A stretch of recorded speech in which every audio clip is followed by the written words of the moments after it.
आप सभी को नमस्कार प्रिय विद्यार्थियों।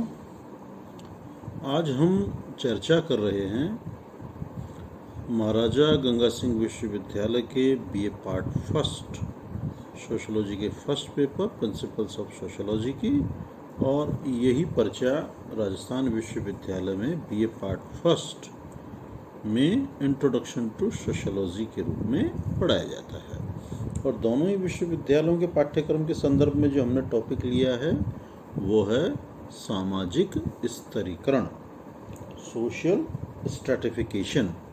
और सामाजिक स्तरीकरण के संदर्भ में मेरी आपसे ये चौथी मुलाकात है। और आज के इस वीडियो में हम ये जानने समझने का प्रयास करेंगे कि ये जो सामाजिक स्तरीकरण है इसके क्या क्या आधार हैं, इसके बेसिस क्या हैं, इनके विषय में आज हम चर्चा करेंगे। सामाजिक स्तरीकरण प्रत्येक समाज में पाया जाता है, किंतु उसके आधार समान नहीं हैं। फिर भी विद्वानों ने कुछ सामान्य आधारों का उल्लेख किया है। पार्सन्स ने व्यक्ति की परिस्थिति निर्धारित करने वाले 6 कारकों का उल्लेख किया है जो स्तरीकरण को तय करते हैं।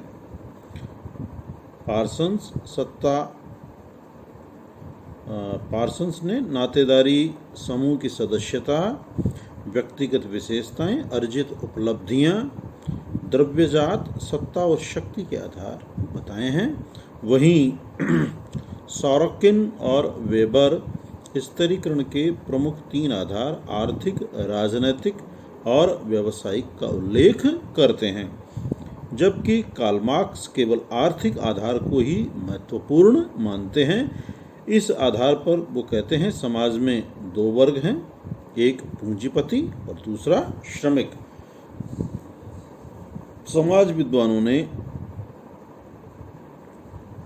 स्तरीकरण के आधारों को 2 भागों में बांटा है। पहला है प्राणीशास्त्रीय आधार और दूसरा है सामाजिक सांस्कृतिक आधार।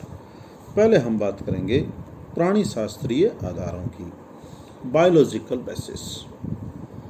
समाज में व्यक्तियों एवं समूहों की उच्चता एवं निम्नता का निर्धारण प्राणीशास्त्रीय आधारों पर भी किया जाता है। प्रमुख प्राणीशास्त्रीय आधारों में हम लिंग, आयु, प्रजाति एवं जन्म आदि को ले सकते हैं। क्रमवार अब हम इनकी चर्चा करते हैं। पहला है लिंग। लिंग के आधार पर स्त्री और पुरुष के रूप में समाज का स्तरीकरण सबसे प्राचीन है।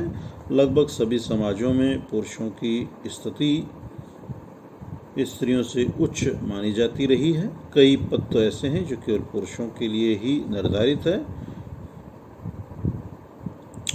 दूसरा है आयु। यहाँ एक शब्द और समझ लें आप, एक तो शब्द है जेंडर और एक शब्द है सेक्स, लिंग। तो जो जेंडर है वो तो एक सोशियोलॉजिकल टर्म है, सोशल टर्म है।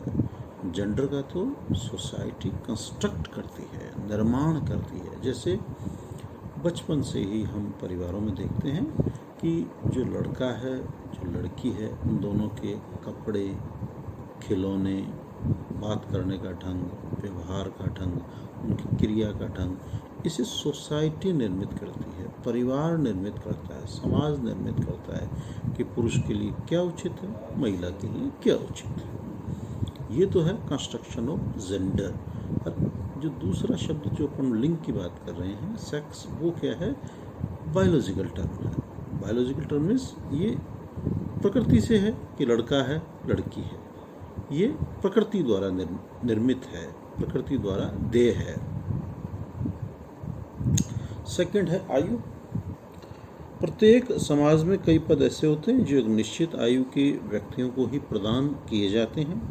आयु के आधार पर समाज में प्रमुखतः 4 स्तर शिशु, किशोर, प्रौढ़ और वृद्ध पाए जाते हैं। सामान्यतः महत्वपूर्ण पद बड़ी आयु के लोगों को ही प्रदान किए जाते हैं। भारत में परिवार, जाति एवं ग्राम पंचायत के मुखिया का पद परंपरागत रूप से, अब नहीं, आज लोकतांत्रिक पंचायती राज व्यवस्था है, आज नहीं है, वयोवृद्ध व्यक्तियों को ही दिया जाता रहा है।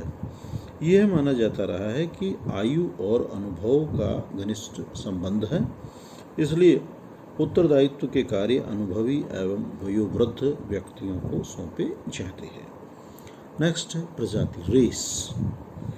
प्रजाति के आधार पर सामाजिक स्तरीकरण वहाँ देखा जा सकता है जहाँ एकाधिक प्रजातियाँ साथ साथ रहती है। जिस प्रजाति के लोग शासन एवं सत्ता में होते हैं तथा संपन्न होते हैं, वह प्रजाति अपने को दूसरी प्रजातियों से श्रेष्ठ मानती है। अमेरिका व अफ्रीका में गोरी प्रजाति ने काली प्रजाति से अपने आप को श्रेष्ठ घोषित किया और उससे अनेक सुविधाएं और विशेषाधिकार प्राप्त हैं। अगला है जन्म, बाय बर्थ। जन्म भी सामाजिक स्तरीकरण उत्पन्न करता है। जो लोग उच्च कुल, वंश एवं जाति में जन्म लेते हैं, वे अपने को दूसरों से श्रेष्ठ मानते हैं। और प्राणी शास्त्रीय आधारों का अंतिम है शारीरिक एवं बौद्धिक कुशलता। वर्तमान समय में व्यक्ति की परिस्थिति एवं स्तर का निर्धारण उसकी शारीरिक, मानसिक कुशलता, योग्यता, क्षमता के आधार पर होने लगा। जो लोग अकुशल, पागल, क्षीणकाय, आलसी, अयोग्य होते हैं, उनका स्तर उन लोगों से नीचा होता है जो बुद्धिमान, परिश्रमी, हष्टपुष्ट और कुशल होते हैं। साम्यवादी देशों में भी इन गुणों के आधार पर स्तरीकरण देखा जा सकता है। अब हम बात करेंगे सामाजिक सांस्कृतिक आधार, सोशियो कल्चरल बेसिस। सामाजिक स्तरीकरण प्राणीशास्त्रीय आधारों पर ही नहीं, अनेक सामाजिक सांस्कृतिक आधारों पर भी पाया जाता है। इसके आधार इस प्रकार से हैं, जैसे पहला है संपत्ति, वेल्थ। संपत्ति के आधार पर भी समाज में स्तरीकरण किया जाता है। आधुनिक समाजों में ही नहीं वरन आदिम समाजों में भी संपत्ति के आधार पर उच्च निम्न का भेद पाया जाता है। समाज में वे लोग ऊंचे माने जाते हैं जिनके पास अधिक संपत्ति होती है। वे सभी प्रकार की विलासिता एवं सुख सुविधाओं की वस्तुएं खरीदने की क्षमता रखते हैं। इसके विपरीत गरीब तथा संपत्ति विहीन की स्थिति निम्न होती है। संपत्ति के घटने एवं बढ़ने के साथ साथ समाज में व्यक्ति का स्तर भी घटता बढ़ता जाता है। अगला है व्यवसाय। व्यवसाय भी सामाजिक स्तरीकरण का प्रमुख आधार है। समाज में कुछ व्यवसाय सम्मानजनक एवं ऊंचे माने जाते हैं तो कुछ निम्न एवं घृणित। डॉक्टर, इंजीनियर, प्रशासक, अध्यापक आदि का पेशा जो निम्न कार्य हैं उनकी दृष्टि से सम्माननीय माने जाते हैं। नेक्स्ट है धार्मिक ज्ञान, रिलीजियस नॉलेज। धर्म प्रधान समाजों में धर्म भी स्तरीकरण उत्पन्न करता है। जो लोग धार्मिक कर्मकांड में संलग्न होते हैं, धार्मिक उपदेश देते हैं, धर्म के अध्ययन में रत रहते हैं, उन्हें सामान्य लोगों से ऊंचा माना जाता है। भारत में पंडित, पुजारियों, धार्मिक गुरुओं, साधु, संतों, ब्राह्मणों की सामाजिक स्थिति उनके धार्मिक ज्ञान और धर्म से संबंधित होने के कारण ही ऊंची रही है। वर्तमान में धर्म के घटने के साथ साथ स्तर निर्धारण में इसका प्रभाव भी कमजोर होता जा रहा है। ये एक अलग इशू है जिसकी हम अलग से कभी बात करेंगे। लास्ट है राजनीतिक सत्ता, पॉलिटिकल अथॉरिटी। सत्ता एवं अधिकारों के आधार पर भी समाज में संस्तरण पाया जाता है। जिन लोगों के पास सैनिक शक्ति, सत्ता और शासन की बागडोर होती है, उनकी स्थिति उन लोगों से ऊंची होती है जो सत्ता एवं शक्ति विहीन होते हैं। शासक और शासित का भेद सभी समाजों में पाया जाता है। ये आज हमने बात की जो सामाजिक स्तरीकरण है उसके स्वरूपों की, प्राणीशास्त्रीय स्वरूप और सामाजिक आर्थिक स्वरूपों की। कल हम बात करेंगे सामाजिक स्तरीकरण के प्रकार। 4 प्रकारों की मैं मूलतः चर्चा करूंगा: दास, जागीर, जाति और वर्ग। इसकी हम कल चर्चा करेंगे। प्रत्येक वीडियो में मैं आपसे बार बार यही बात दोहराता हूँ, आप इन वीडियोस को लाइक करें, सब्सक्राइब करें, अपनी समस्या, जिज्ञासा के संदर्भ में कमेंट्स करें।